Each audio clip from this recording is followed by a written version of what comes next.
Madame, Messieurs, bonsoir et merci de nous rejoindre dans cette livraison de l'actualité sur la radio-télé Sauti ya Kindu.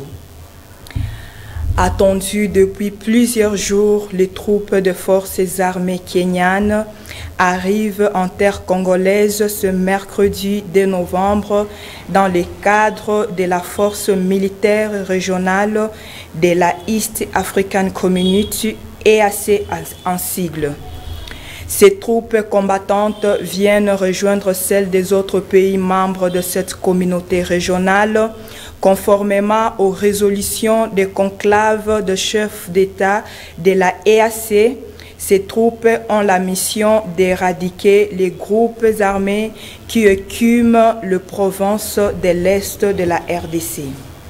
La force régionale de la EAC sera commandée par un officier général du Kenya et va travailler en étroite collaboration avec le FARDC.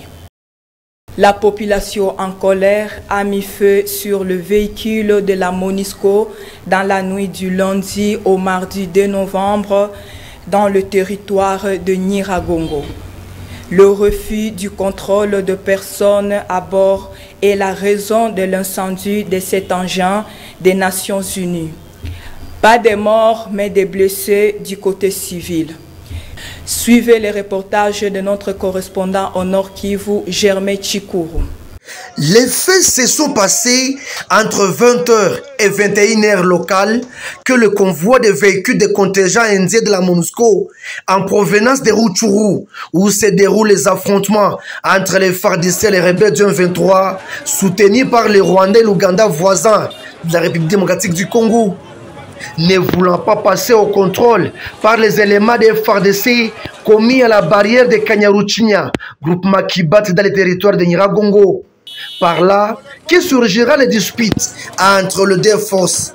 La population en colère qui suivait de près cette discussion se rappela aussi de l'absence de la MONUSCO dans les opérations contre les M23 et sa mission qui n'a jamais abouti pour stabiliser l'Est de la RDC et n'a pas hésité de mettre le feu sur cet engin et qui s'est propagé sur ces bulldozers qu'il transportait.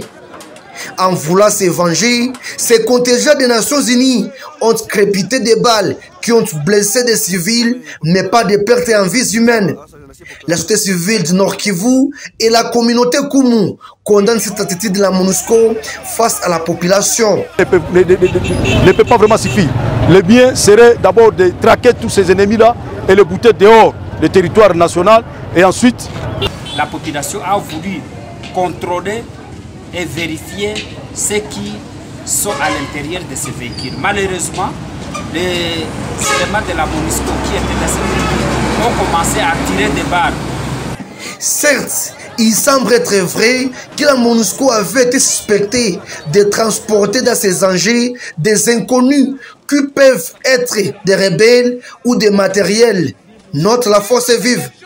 Par cette même attitude, la population promet de reprendre avec force les actions anti-MONUSCO dans quelques jours, c'est toute l'étendue de la province Nord Kivu.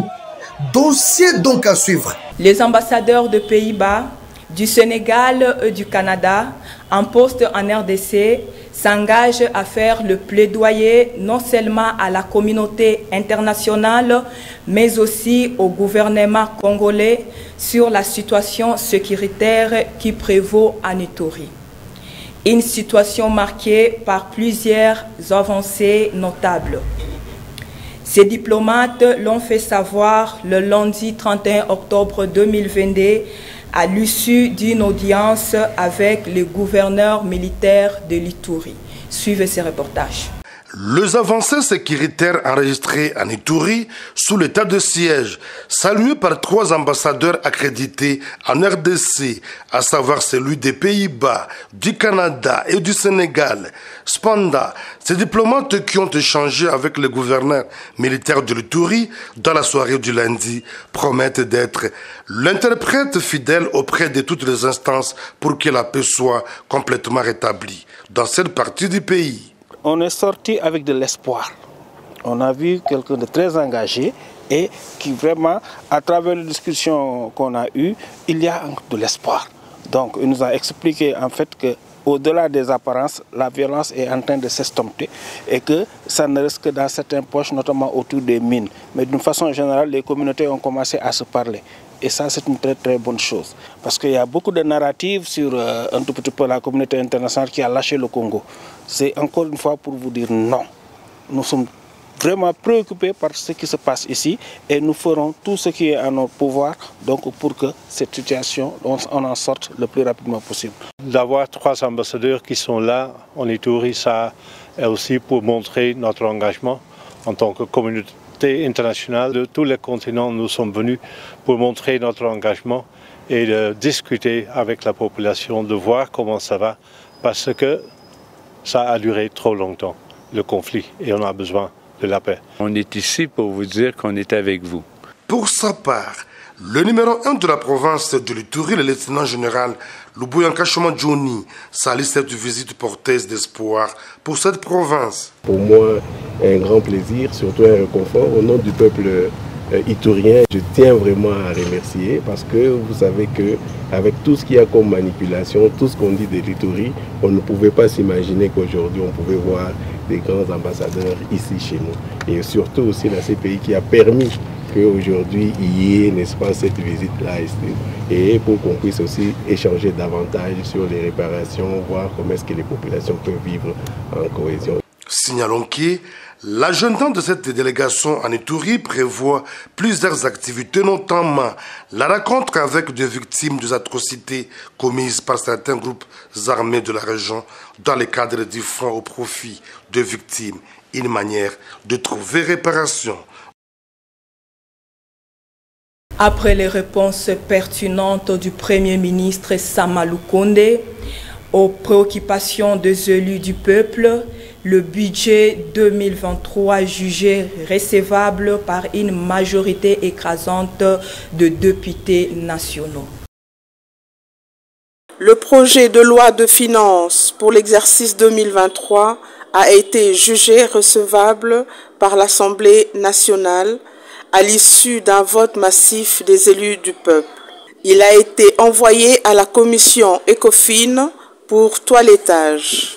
Le vote est intervenu après que le Premier ministre Jean-Michel Sama Lukonde ait rencontré de manière pertinente les multiples préoccupations des députés nationaux, toutes tendances confondues, lors de la séance plénière du vendredi 28 octobre 2022, consacrée au débat général sur la présentation de l'économie de ce projet de budget 2023 par le chef du gouvernement. Avant d'entrer dans le vif de ces réponses, le Premier ministre Sama Lukonde a condamné de la manière la plus ferme l'agression rwandaise à l'est de la République démocratique du Congo sous couvert du M23. Il a promis ensemble avec tout son gouvernement, sous l'impulsion du commandant suprême des FRDC, le président Félix Antoine Tshisekedi Tshilombo, de ne ménager aucun effort pour préserver l'intégrité du territoire national. En ce qui concerne les réponses du Premier ministre aux députés nationaux, elles ont porté sur les préoccupations d'ordre général, les préoccupations sur les recettes, les préoccupations sur les dépenses et enfin les préoccupations sur le programme de développement local des 145 territoires de la République démocratique du Congo. Y répondant, le Premier ministre Sama Lukonde a réitéré la détermination de son gouvernement à tout mettre en œuvre pour répondre aux aspirations profondes du peuple congolais à travers cette loi de finances 2023. Rappelons qu'en 2 ans seulement, le budget de l'État sous le Premier ministre Sama Lukonde est passé de 7 à plus de 14 milliards de dollars américains. Pour le chef du gouvernement, ce bond en avant n'est pas le fruit du hasard. Il est la résultante du sérieux imprimé dans la gestion et la maîtrise des finances publiques, dans la lutte contre le coulage des recettes, notamment à travers les organes de contrôle comme l'IGF, la CNRF, la Cour des comptes, ainsi que la maximisation des efforts particulièrement au sein des régies financières.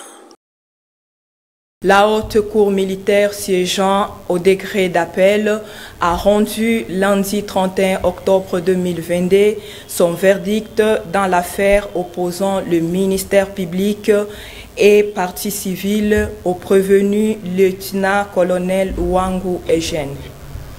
Elle a réduit la peine de 15 ans prononcée à l'encontre du prévenu par la cour militaire de Kisangani pour crime de guerre par meurtre à 5 ans de servitude pénale principale.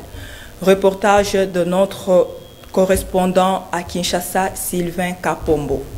Émotion et pleurs de joie, c'est le sentiment qui a animé le lieutenant-colonel Wangu Ndolo Eugène lundi 31 octobre 2022 après les prononcés de la sentence de la haute cour militaire dans l'affaire qu'il avait opposée au ministère public et partie civile. En effet, l'appelant lieutenant-colonel Wangu Eugène, condamné à 15 ans de servitude pénale principale par la cour militaire de Kisangani, dans la province de la Chopo, a vu sa peine être réduite à 5 ans de servitude pénale principale par la haute cour militaire.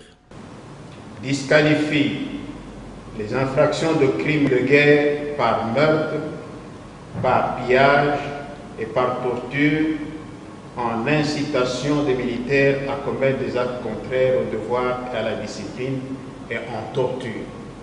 En conséquence, le condamne avec admission des circonstances atténuantes retenues en sa faveur à 5 ans de servitude pénale principale pour refus d'obéissance.